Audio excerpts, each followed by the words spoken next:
Bom dia, meus irmãos e irmãs, em nome do Senhor Jesus, o Senhor da glória. Que vozeirão.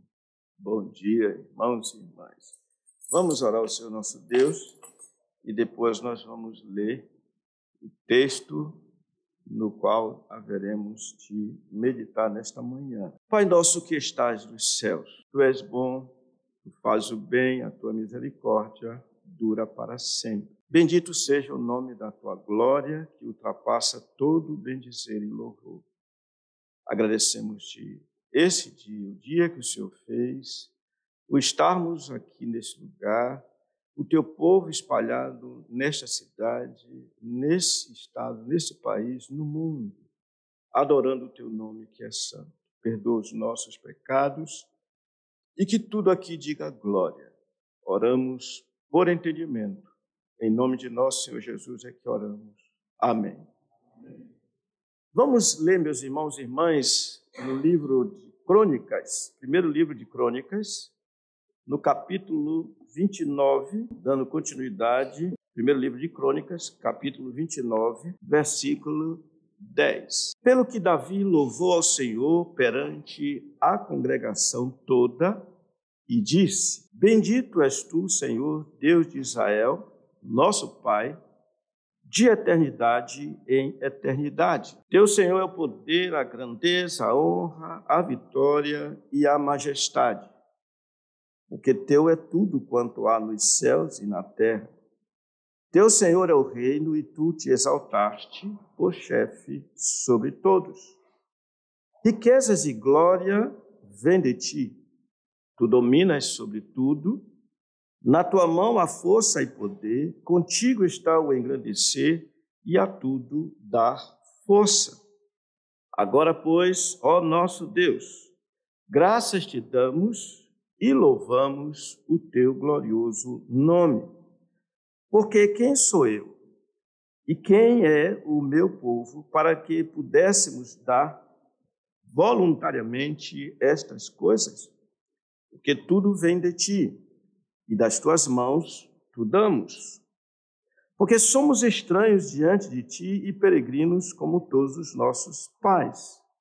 Como a sombra são os nossos dias sobre a terra e não temos permanência. Senhor nosso Deus, toda esta abundância que preparamos para te edificar uma casa ao teu santo nome, vem da tua mão e é toda tua. Bem sei, meu Deus, que tu provas os corações e que da sinceridade te agradas.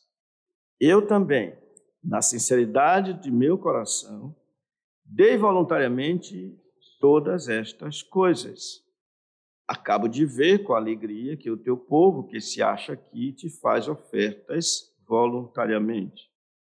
Senhor, Deus de nossos pais, Abraão, Isaque e Israel, conserva para sempre no coração do teu povo estas disposições e pensamentos. Inclina-lhe o coração para contigo.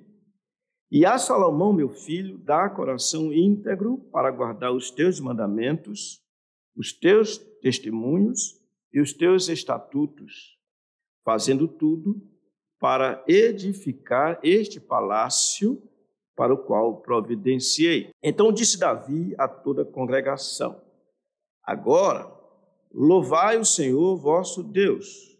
Então, toda a congregação louvou ao Senhor, Deus de seus pais, todos inclinaram a cabeça, adoraram o Senhor e se prostraram perante o rei. Creio eu e espero eu que hoje seja o último momento no qual nós olharemos para esse texto, sendo esta a 10ª vez que nós consideramos esses versículos de 10 a 20. E quero ser enfático porque penso ser importante para nós ter a ideia do que esse texto está nos mostrando. E eu faço a pergunta: como Davi e o povo doaram para que a casa do Senhor fosse construída pelo tão jovem, rei Salomão. E nós vimos 3 advérbios. Eles deram voluntariamente, abundantemente e alegremente. Essas 3 coisas se encontram nesse texto. Mas se olharmos de forma assim a recapitular o que nós vimos até aqui, olhando de uma forma geral, nós encontramos desde o versículo 10 até o versículo 12, 10 a 12, o rei Davi se dirigindo ao Senhor, reconhecendo a sua grandeza, o seu poder, o seu domínio sobre tudo. Em seguida, nos versículos 14 em diante, na verdade, 13 em diante, no versículo 13, ele dá graças ao Senhor, louvando ao Senhor, mas a partir do versículo 14, ele se coloca como alguém que está, em certo sentido, admirado com o que havia acontecido. Ou seja, admirado porque ele, pecador, seu povo, pecador. E como é que, quem sou eu, como ele diz, e quem é o meu povo, para que pudéssemos dar voluntariamente estas coisas? E isso ele disse, isso ele fez porque, na verdade, ele sabia, ele tinha consciência de que tudo veio da parte do Senhor, de modo que ele estava devolvendo, estava entregando aquilo que pertencia ao próprio Senhor. Traz as suas considerações acerca da diferença que há entre o Senhor, o Eterno, e ele, seu povo, no versículo 15. Mas então chega no versículo 18, ele então pede ao Senhor, faz uma petição, e a petição é que o Senhor conservasse no coração do seu povo o que ele chama de estas disposições e pensamento, e então chega ao clímax daquilo que deve ser para todo o tempo a nossa relação com o Senhor. Ele fala aqui, inclina-lhe o coração para contigo. Pede para o Salomão para que também fosse íntegro, para que fizesse essa obra com integridade, para que realizasse todo o propósito do Senhor. E então chega o final. Uma vez tendo orado, uma vez tendo exaltado o Senhor, então ele profere as palavras contidas nesse versículo 20, e que eu peço que os irmãos também acompanhem lendo comigo. Vamos ler juntos? Então disse Davi a toda a congregação: agora louvai o Senhor vosso Deus. Então toda a congregação louvou ao Senhor, Deus de seus pais. Todos inclinaram a cabeça, adoraram o Senhor e se prostraram perante o rei. Meus irmãos, lembrem-se que enfatizamos no domingo passado que ao pedir ao Senhor que mantivesse, que conservasse estas disposições e pensamentos no coração do seu povo, Davi estava recorrendo à perseverança divina. Em outras palavras, Davi tinha certeza que ele e o seu povo haveriam de perseverar fazendo o bem se o Senhor perseverasse em agir neles. Essa é uma teologia muito bonita, porque é a teologia que reconhece que o Criador do universo é também o mantenedor do universo. O Criador do homem é também o mantenedor do homem. Aquele que deu inteligência e dá inteligência é o que continuamente faz isso. Caso contrário, o homem não poderá fazer o que agrada ao Senhor. Então, tendo isso em mente, nós vamos olhar para esse versículo 20, lembrando que Deus, Ele foi perseverante e está sendo aqui chamado a ser perseverante para que o povo pudesse perseverar nos caminhos da justiça.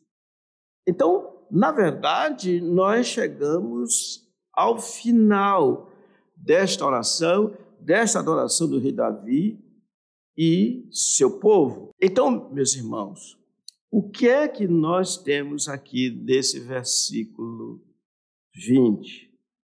E aqui é o último ponto nosso.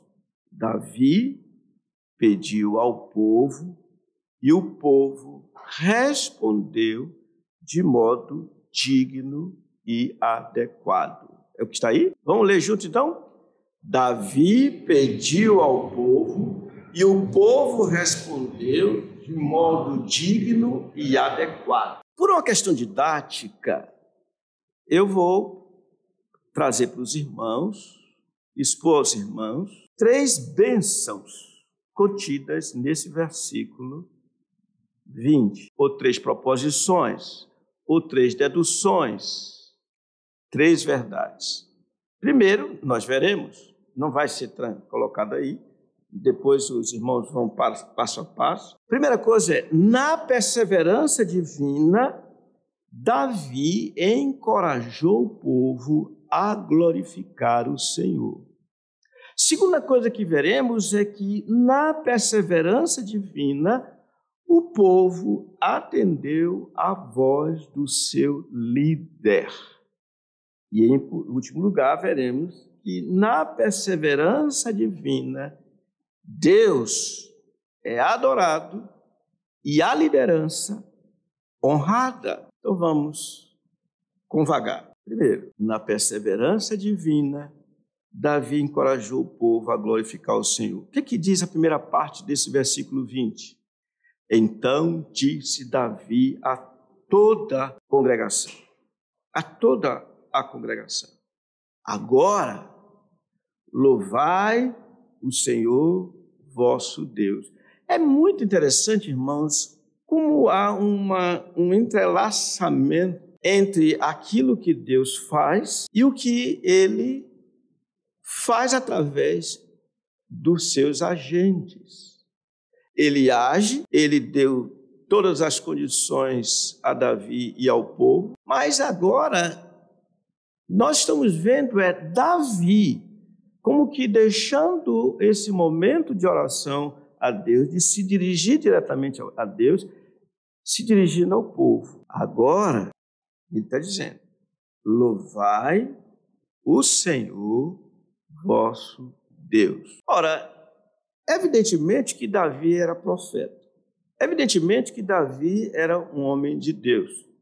Mas, evidentemente, Davi era pecador. E o que temos aqui é algo que nós encontramos no livro dos Salmos. Eu tenho em mente aqui o Salmo 117, quando lá ele começa dizendo assim, louvai ao Senhor, vós todos os gentios. É a voz de comando que diz ao povo, façam isso. Louvai ao Senhor. É isso que ele está dizendo. Agora, louvai o Senhor, vosso Deus. Entendam, qual é o ponto aqui para nós compreendermos bem a questão? O ponto é o seguinte, vou usar agora a expressão singular. Um homem, seja ele o rei, seja ele um pai de família, seja ela a mãe de família, seja um líder no meio do povo, qualquer que seja ele, uma vez encorajados pelo Senhor, estarão em condições de encorajar outros. Agora, quem está encorajado? Davi. Quem está estupefato, admirado com a bondade do Senhor, a ação do Senhor? Davi. É esse mesmo Davi que está dizendo, agora louvai o Senhor vosso Deus. E aqui, irmãos, nesse sentido, como é importante orar-se pela liderança da igreja. Porque se a liderança estiver encorajada pelo Senhor, os liderados receberão esta mesma ordem. Agora, louvai ao Senhor, louvai o Senhor, vosso Deus. Vocês estão entendendo isso? Como, aplicando isso, como os filhos fariam bem à família, fariam bem a si mesmos, se orassem para que os seus pais cumprissem os seus respectivos papéis. De novo, se o líder está encorajado, como é o caso de Davi, os liderados vão encontrar firmeza, vão encontrar apoio. Abram suas Bíblias no livro de Josué, por gentileza, e é interessante ver isso aqui em Josué. Vocês sabem que no capítulo 1 de Josué, Josué é introduzido aqui como alguém que haveria de dar continuidade ao trabalho desenvolvido por Moisés. O Senhor fala a Josué, dizendo, olha, meu servo Moisés é morto, e disse, você vai conduzir esse povo. Versículo 2. Moisés, meu servo, é morto, dispõe-te agora, passa este Jordão, tu e todo este povo, a terra que eu dou aos filhos de Israel. No versículo 5, ele diz, ninguém te poderá resistir todos os dias da tua vida, como fui com Moisés, assim serei contigo, não te deixarei, nem te desampararei. Sê forte e corajoso, porque tu farás este povo herdar a terra que, sob juramento, prometi dar a seus pais. E então diz o que ele deveria fazer, ser corajoso, versículo 7. Ele enfatiza a ferramenta que Josué deveria utilizar para que pudesse levar o povo até aonde deveria fazê-lo, dizendo, não cesse de falar deste livro da lei, antes medita nele dia e noite, para teres cuidado de fazer segundo tudo quanto nele está escrito. E o que vem o versículo 10? Olha só um homem encorajado por Deus, o que faz? O que diz o versículo 10? Versículo 10, leiam aí, por favor. Então, deu ordem Josué aos príncipes do povo, dizendo, passai pelo meio do arraial e ordenai ao povo, dizendo, provede-vos de comida, porque dentro de 3 dias passareis este Jordão, para que entreis na terra que vos dá o Senhor, vosso Deus, para a possuir. Claro que as situações são diferentes, mas o princípio é o mesmo.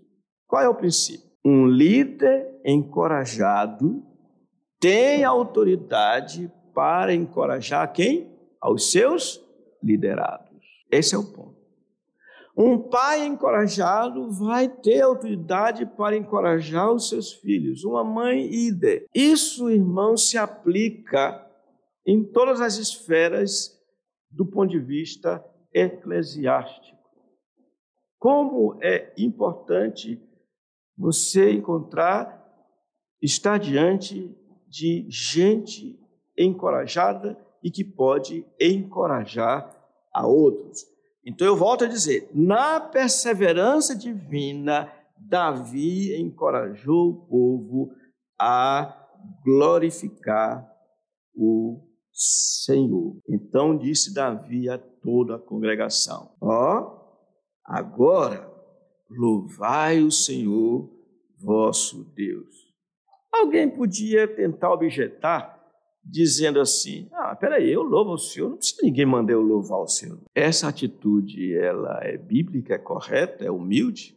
Não, não é humilde. A humildade está aqui. Alguém cheio do Senhor, falando ao seu povo, falando aos seus liderados, o que é devido, adequado e que glorifica o Senhor. Agora, louvai o Senhor, vosso Deus. Me chama a atenção, irmãos, e eu vou falar isso mais adiante, no terceiro aspecto, me chama a atenção como, no que diz respeito à igreja, duas coisas são importantes e o Novo Testamento deixa isso muito claro: ordem e decência.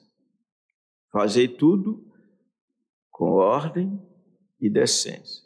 Tem muita gente que fala dons aqui e acolá. Existe uma ordem. Sigam a ordem. Não é porque você tem um espírito, que você tem um dom disso, daquilo, que você no culto vai dar vazão ao que você quer dar vazão. Não, existe ordem. E decência, sem dúvida nenhuma, é inegável que se requer. Se vocês abrem, por exemplo, a primeira carta de Coríntios, no capítulo 12, vocês percebem lá, capítulo 12, falando dos dons. Aí, ao invés de saltar para o 14, ele entremeia o capítulo 13 com o amor, mostrando o dom maior que deve ser buscado, esse sim, e continua no capítulo 14, mostrando como é que a igreja deve adorar o Senhor, com ordem e decência. Por isso, essa é a vez. Agora, louvai o Senhor, vosso Deus. Alguma dúvida? O irmão perguntou que no texto a gente viu a liderança de Davi levando o povo ao louvor, né? E assim, isso é algo ordeiro dentro da igreja, né? A gente tem um momento, como você falou, com ordem e com decência, um momento de louvar aqui. Mas como é que a gente deve fazer fora da igreja, né? Já que a gente não tem um líder, né, na nossa orelha o tempo todo dizendo agora é o momento de louvar? Como devemos fazer? Ele é fantástico, ele, né? Eu acho muito legal isso. Olha, na sua casa o senhor faz como o senhor quiser, né? Se o senhor quiser ficar sem camisa, o senhor fica. Se o senhor quiser ficar de bermuda com as canetinhas de fora, o senhor fica. Se o senhor quiser ficar de chapéu, o senhor fica. Entre aspas. Na verdade é o seguinte: a igreja é uma reunião de famílias e que há necessidade, de fato, de ordem. Mas se você for olhar do ponto de vista família individualizada, o que se espera é que a família seja reflexo daquilo que a igreja ensina, faz. Então, na família, aí o pai de família é que deve ditar como as coisas devem ser feitas. Por exemplo, você está numa família que o pai, ele vê que a esposa dele é bem quintura. Se deixar ela 3 horas, direto. E os meninos são pequenos, então ele vai dizer para ela: filha, por favor, você quando tiver de orar 3 horas, você ore 4, sozinha. Mas agora é só um pouquinho, senão você vai ouvir o Mateus dizer assim: vovô, só um pouquinho. Tem que haver ordem também na família. Tudo bem? Sim, senhor. O irmão, ele trouxe uma colaboração no sentido de que, ao ver dele, e baseado em Hebreus 3, ele citou, deveria haver uma continuidade disso que é feito não só no domingo, né? Esse ato de adoração dominical que nós temos como igreja, se é algo que se reproduz ao longo da semana lá dentro da casa, né? Dentro das famílias. Acho que até poderia colocar como um culto familiar, um momento de adoração contínuo, né? Na vida da família. Durante a semana, o senhor se alegraria com isso? Sim, de novo eu digo que isso tem a ver com aquilo que a liderança da família ensina, faz. Eu não acredito que seja salutar a igreja como instituição colocar, definir como é que as famílias devem se conduzir nesta matéria também. Por quê? Vamos pensar na questão do jejum. Evidentemente que o jejum, do ponto de vista do Antigo Testamento, ele era um jejum, tinha proclamação do jejum, inclusive nacional. Mas quando nós chegamos no Novo Testamento, nós vemos o Senhor Jesus dizendo: quando jejuar. Não está ele dizendo que, olha, vocês vão jejuar todos os dias. Não. Quando jejuardes. Ele não coloca uma camisa de força. Ele deixa a questão, inclusive, circunscrita nessa questão pessoal, individual, devocional, quanto ao jejum. Quando jejuardes, não faça como os hipócritas que se desfiguram para dar a entender que está jejuando. Não, tu lava-te, lava teu rosto, fica direitinho, para ninguém saber que você está jejuando. Individualizou. Então, a igreja não pode aqui proclamar um jejum. Olha, todo mundo vai ter que jejuar no dia tal, assim. É ordem, tudo bem? Não, não é justo. O Senhor não fez isso, porque tem pessoas que não podem deixar de comer por questões de saúde dela. Você não vai infligir isso numa pessoa. Não, tem que ter cuidado. As ordens para a igreja são ordens para a igreja como um todo. Família, tudo bem? Eu tenho receio disso e eu vou aproveitar, porque principalmente quando se trata assim de devocional e querem importar de certos líderes, especialmente americanos, como é que deve fazer, como eu já ouvi alguém dizer assim, lá em casa é assim, se o menino não lê a Bíblia, ele também não vai comer. Tá bom, o menino vai ler a Bíblia, vai comer, mas vai continuar gostando da comida e não gostando da palavra do Senhor. É triste isso. Ou então fazendo como uma certa professora, que botou o menino de castigo, dizendo, olha, porque você não soube o versículo tal da Bíblia, você vai ficar hoje por último, você vai escrever 100 vezes, o Senhor é meu pastor, nada me faltará. Esse menino no final vai gostar do Senhor como pastor dele? Vai? Não, não se faz isso, não se deve fazer isso. Então, o bom senso é que deve ser a regra, o bom senso é que deve direcionar como é que as famílias devem se conduzir. Cuidado, irmãos, porque existem pessoas querendo colocar goela abaixo as suas ideias que não são bíblicas, necessariamente. Ok. O irmão, ele citou, o mandamento está em Josué, né, dos pais ensinarem os filhos a lei do Senhor, né, a palavra. E a gente falou ainda há pouco sobre essa questão de a gente não importar métodos, né, sem que sejam bíblicos, né, sem que sejam verificados. E ele pede um auxílio. Como que a gente poderia desenvolver isso, né, dentro de casa, esse passar da palavra do Senhor para os filhos? Ok. Ele está falando de Deuteronômio 6, quando lá é ordenado, dizendo assim, ouve, pois, ó Israel, o Senhor nosso Deus é o único Senhor. Aí fala de a palavra está no coração do pai, da mãe, dos pais, e diz assim, tu as inculcarás aos teus filhos, falando dela, a lei do Senhor, falando dela, sentado no caminho, etc, etc. O que é esse inculcar? É trazer para a pessoa a palavra do Senhor usando os meios possíveis para que isso aconteça. Você vai numa casa, você chega lá na casa, tem lá na geladeira assim, olha, não murmureis. Aí, agora eu tive que rir, né? Aí a dona de casa veio e diz, quando ela vai, diz, mas hoje não tem aquele bife que eu queria. Aí ela olha assim, não murmureis. Desculpa, perdão, senhor, não devo murmurar. Olha, a palavra fazendo efeito.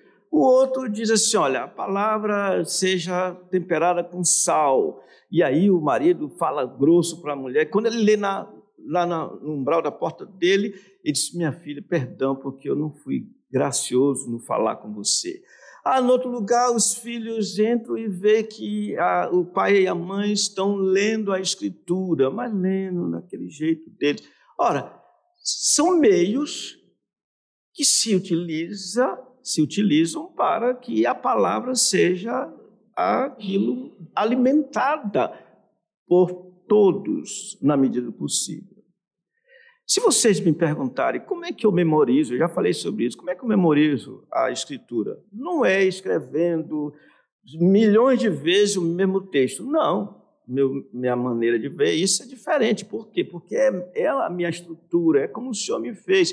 Eu vou lendo a Bíblia, eu leio o texto, leio sem escrever nada, eu leio, e eu me vejo assimilando aquilo. Mas eu vou dizer para as pessoas, façam assim?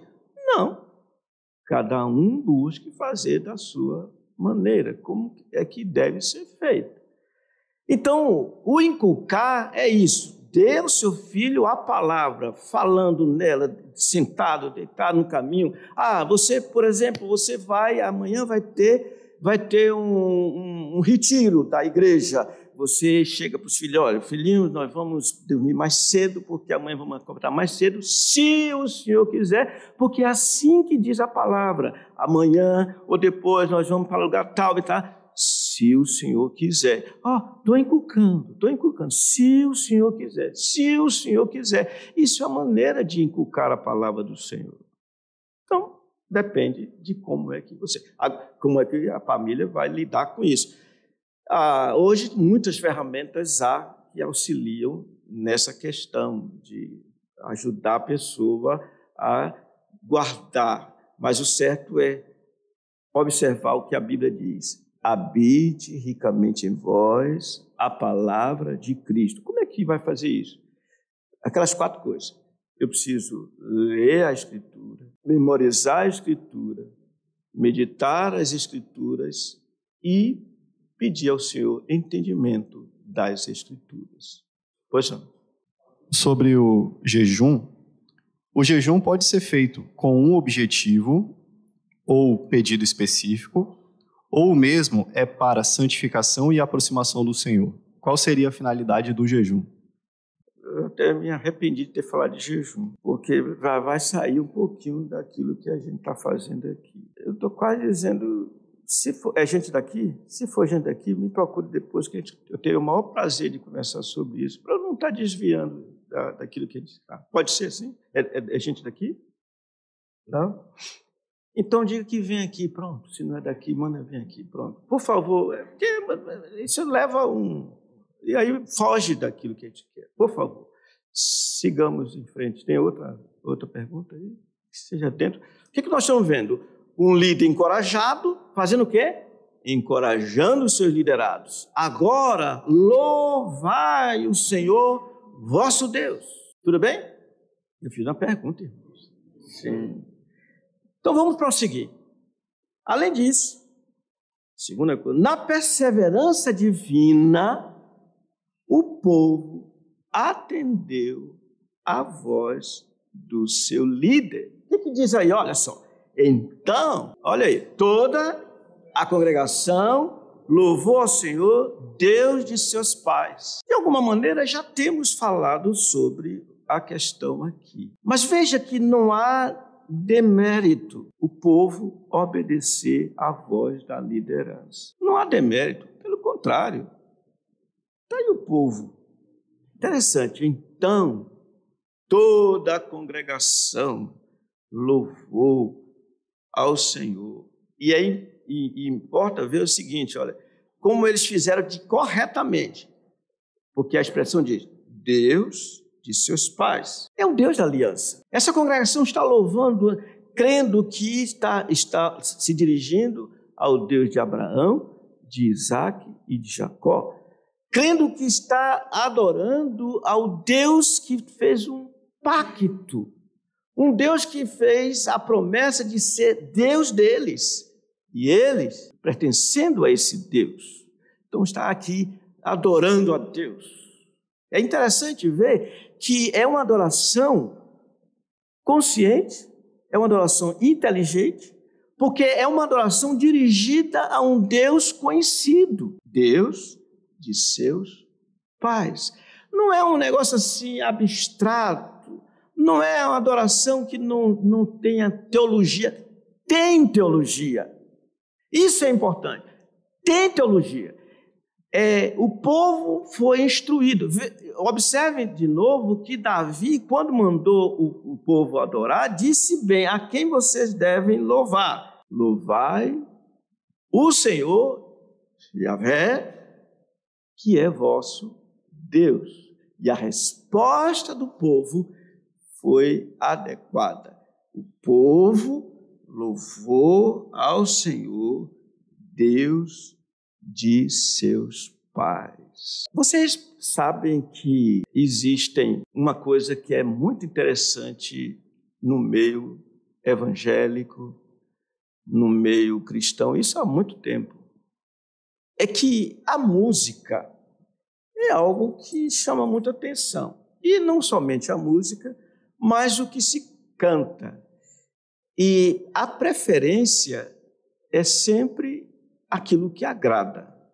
Mas eu pergunto, o louvor, ele tem que ser agradável a quem? Ao objeto do louvor ou àqueles que louvam? Ao objeto do louvor. Nem sempre, irmãos, o que nos é agradável agradará a Deus. Então, eles estão aqui, veja bem, o tema nosso é Davi pediu ao povo e o povo respondeu de modo digno e adequado.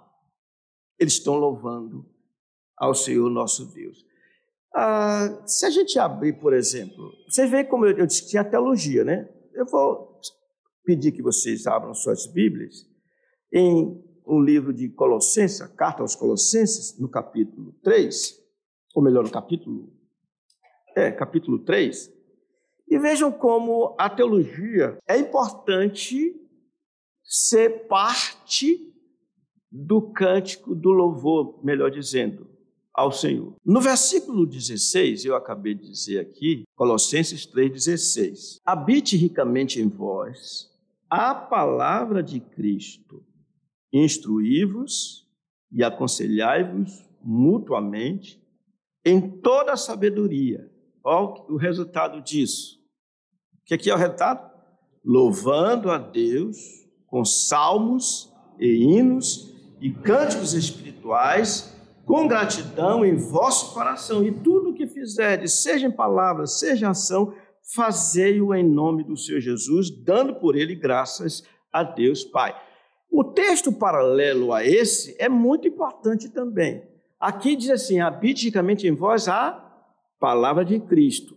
Em Efésios, ao invés de dizer a palavra de Cristo, é enchei-vos do Espírito. Vamos lá, Efésios capítulo 5.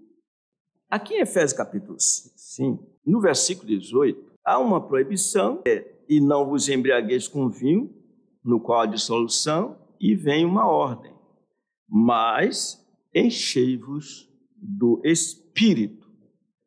Ora, encher-se do Espírito aqui, irmãos, corresponde ao ser cheio da palavra do Senhor de Colossenses 3,16. Preste atenção. Habite ricamente em vós a palavra de Cristo. Aí, olha, há uma instrução mútua com sabedoria, aí, louvando a Deus. Aqui, versículo 18, final. Mas encheu do Espírito, falando entre vós com salmos, entoando e louvando de coração ao Senhor com hinos e cantos espirituais, dando sempre graças por tudo nosso Deus e Pai, em nome de nosso Senhor Jesus Cristo. Vocês percebem que são textos paralelos e que têm o mesmo significado. Então, quem é o homem cheio do Espírito Santo? É o homem cheio da palavra de Cristo. Vocês entenderam? Só um instantinho, só para complementar aqui. É o homem cheio da palavra de Cristo. Então, a teologia é fundamental para que se faça o quê? De modo digno e adequado, o louvor ao Senhor.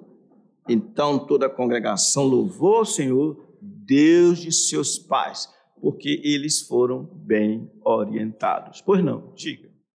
Sim, diga, por favor. O irmão, ele aproveitando o versículo que o senhor leu sobre a necessidade da palavra habitar ricamente em nós, né, e os nossos louvores ao Senhor serem um afluir dessa palavra que habita, né, ele disse que, de fato, a gente, especialmente no texto ali que fala sobre cânticos espirituais, a gente precisa tomar cuidado e ter uma boa teologia para filtrar muito das músicas e louvores que são feitos, teoricamente, a Deus hoje, mas que não trazem uma boa teologia em si, né, que podem, pelo contrário, ser até perniciosas. Ele queria um comentário seu quanto a isso. É isso mesmo. Se não tiver teologia, não vai sair um bom louvor, etc. Sim, é boa teologia. A teologia sadia, a sã doutrina, né? Sem dúvida. É isso mesmo. Ele já disse tudo. Mas vamos ver ali o nosso querido irmão, que ele sempre tem alguma coisa mais nova. Os odres deles são odres novos. O irmão perguntou, assim, primeiro ele trouxe um texto do Novo Testamento, né? Esse é o texto que a gente acabou de ler, que diz assim sobre a necessidade da gente louvar o nosso Deus, né? Paulo se inclui em muitas das cartas, né? Louvemos ao nosso Deus, né? E aí ele traz essa passagem de Crônicas que a gente está estudando, e ele fala que nessa passagem tem, ao ver dele, parece que tem até mais de um Deus, porque o jeito que Davi fala, né? Davi diz à congregação, né? Louvem ao Senhor vosso Deus. Né? Parece que é o Deus do povo, não é o Deus dele. E depois, quando a congregação louva, a Escritura diz que a congregação louvou ao Deus de seus pais. Né? Parece que não é Deus deles, é o Deus dos pais deles.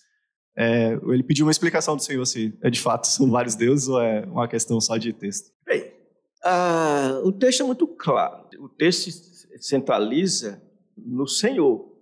Você vê que agora louvai quem? O Senhor, Yahvé, Jeová.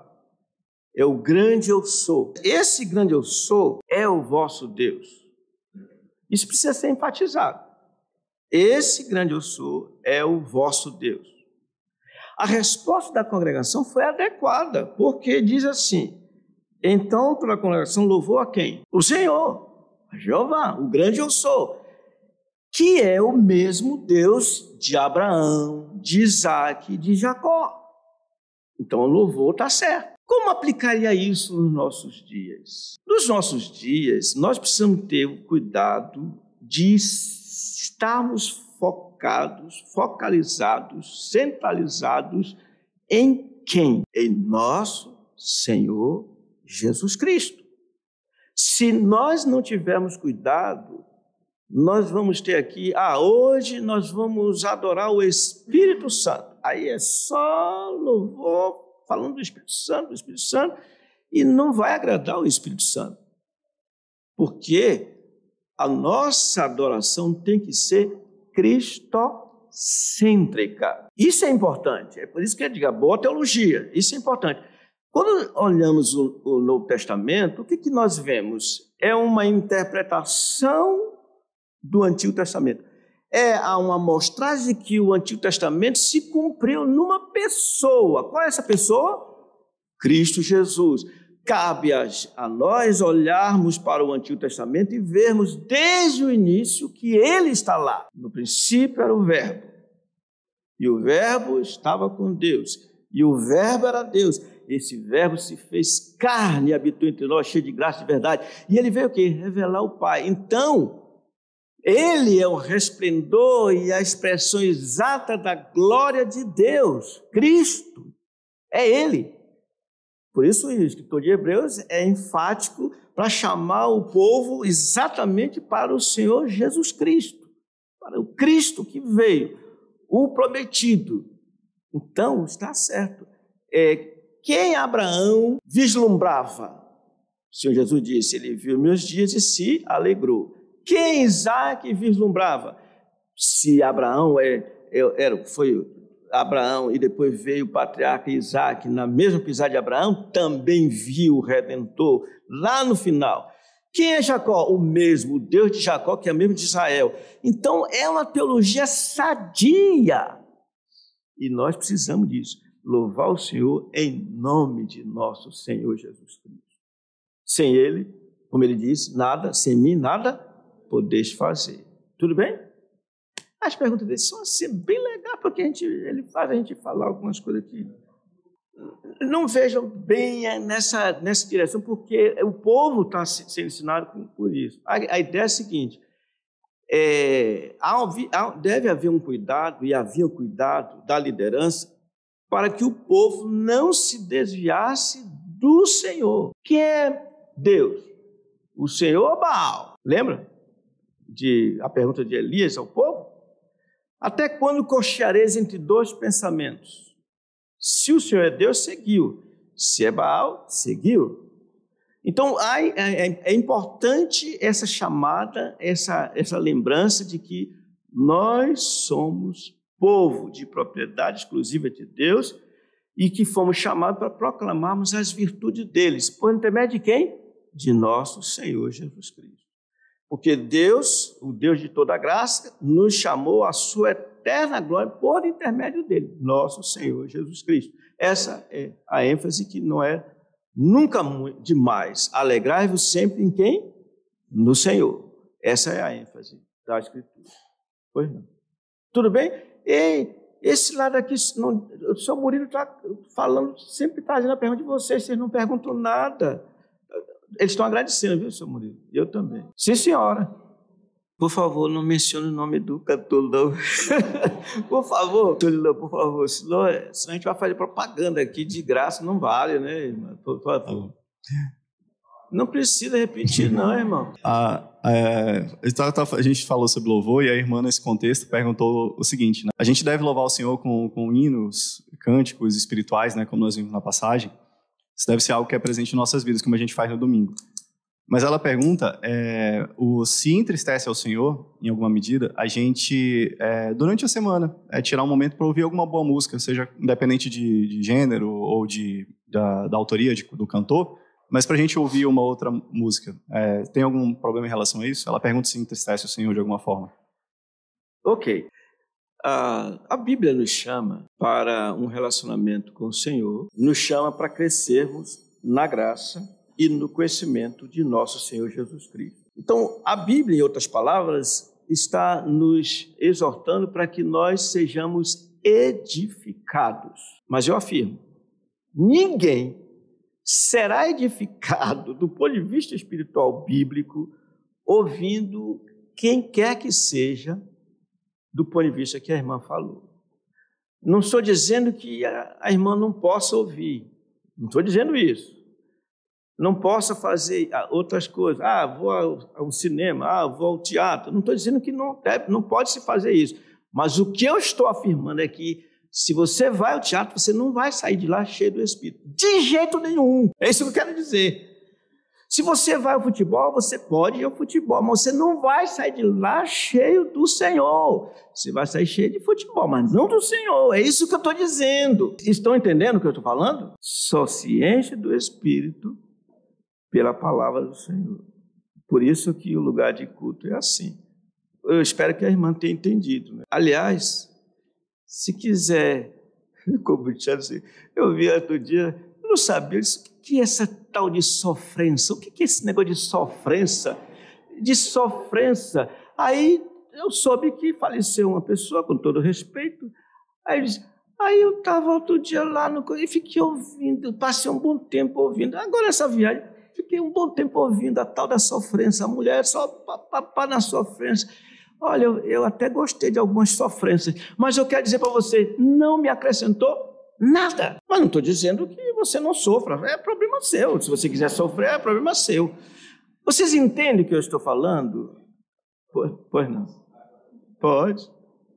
Estou comigo. Então, a gente poderia então dizer que o problema não seria você consumir algumas coisas da cultura, né, com bom senso também, porque tem coisas que não convém consumir. Mas o que seria estranho seria você não procurar ativamente ou ter o desejo de buscar ouvir hinos e louvores espirituais para edificação própria. Seria errado não fazer isso? Eu diria o seguinte, nós nascemos no Brasil, somos brasileiros. Existem coisas do dia a dia que, conquanto não tenha um cunho espiritual e não traga benefícios espirituais, mas que você pode utilizar aquilo. Por exemplo, qual é o benefício espiritual que você tem em comer uma tartaruga bem feita? Espiritualmente falando, você não vai ganhar nada. Talvez, se o Salvador estivesse aqui, eu ia dizer, talvez fosse o Salvador, eu ia ganhar uma dor de barriga, né? Algo assim. Mas você precisa, não só de pão viverá o homem, mas de toda palavra que procede da boca de Deus. O que a gente precisa ter em mente é assim, o seguinte, não vamos crescer 1 milímetro do ponto de vista espiritual utilizando a nossa cultura. Não. Aliás, é bem capaz de nós descermos e não subirmos. Seria essa a ideia, né? Então, é questão de bom senso. Outro dia era uma entrevista, era bate-pronto, o pessoal fazia, já faz tempo isso, fazia pergunta e tinha que responder. Aí perguntaram para mim assim, rapidamente assim, o que o senhor gosta, sei lá, na sua folga? Eu disse, na minha folga, eu gosto de ver coisa que não me traz nenhum prejuízo espiritual. O quê? Aí eu citei o nome de um programa de esporte. Eu digo, ainda nesse meio, eles estão utilizando até a mesma linguagem de tal maneira que não lhe traz problemas. Ele não fala da vida dos outros, só dele mesmo. E é interessante, eu falando disso para a resposta que dá a pessoa. Mas até mesmo hoje, eu vejo, até mesmo nesses meios, você tem sempre uma pitada de coisas que não convêm. Mas nós estamos no mundo. Ora, por que você não pode ler um romance? Por que você não pode ler um livro que faz parte da sua cultura? Por que você não pode ler um livro que fala da geografia, da história, etc? Não tem problema, mas só tem uma coisa. Essas leituras são importantes, provavelmente, como meios para que você possa evangelizar. Isso é interessante. Olha, diga a Timóteo, quando você vier, traze os pergaminhos, traze aqueles livros, especialmente os pergaminhos. Paulo era um homem que tinha uma boa cultura, ele se utilizava da cultura, a ponto de dizer que os cretenses eram mentirosos, como os vossos profetas falam. Vossos profetas. Então, conhecer a cultura, tudo bem. Ok? É porque eu acho que já passou de 12 aí. Sim, tudo bem. Tá. O seu chá cheio do Espírito. Ali é... Não, mas aí é diferente. Ele está dizendo, ele está falando, aproveitei, ele está falando de quando a fé é formada que a gente tem realizado no Teatro Amazônico. Se você for, é o único teatro que você vai nessa época, aí você vai estar cheio do Espírito. Fora disso, tá difícil. Ele tem que tirar a casquinha, né? Que legal. Gostei dessa agora. A mente dele ficou lá. Tá. E se vocês não forem em novembro, lá vocês vão perder uma oportunidade. Tá? É mais ou menos isso. Meus irmãos, eu teria que falar para os irmãos que o último ponto é que na perseverança divina, Deus é adorado e a liderança é honrada. Porque diz assim, todos inclinaram a cabeça, adoraram o Senhor e se prostraram perante o rei. A ideia aqui, irmãos, é que obedeceram a voz do rei e adoraram com toda a reverência na presença do rei. Irmãos, não é uma adoração ao rei, adoração ao Senhor, mas o rei pôde ver que o povo atendeu a sua voz e glorificou o Senhor. Mas o rei também foi honrado porque foi obedecido. E eu termino dizendo assim, sempre que a igreja se submete aos graciosos ensinos divinos, bíblicos, o Senhor é glorificado. Além disso, o Senhor faz que seus líderes presenciem as grandes atitudes do seu povo, e nisto está a honra dada aos líderes. Qual é a ideia aqui? É que o Senhor dá aos líderes o privilégio de dizerem assim, não tenho maior alegria do que esta, a de saber, e eu posso colocar entre aspas, ver que meus filhos andam na verdade. É a resposta àquilo que está sendo ensinado. Então, isso, o próprio Senhor Jesus, segundo Isaías, ele está ensinando ao povo e ele vai ser honrado. Deus glorificado e ele honrado, ou seja, ele verá o penoso trabalho da sua alma e ficará satisfeito. Eu espero que vocês tenham entendido o que nós acabamos de ver. Que o Senhor nos ajude para que façamos como Davi, o seu povo, e que o Senhor opere para que continuamente tenhamos esses pensamentos no nosso coração e o Senhor seja o alvo de nossa vida, agora e sempre, em nome do Senhor Jesus. Amém.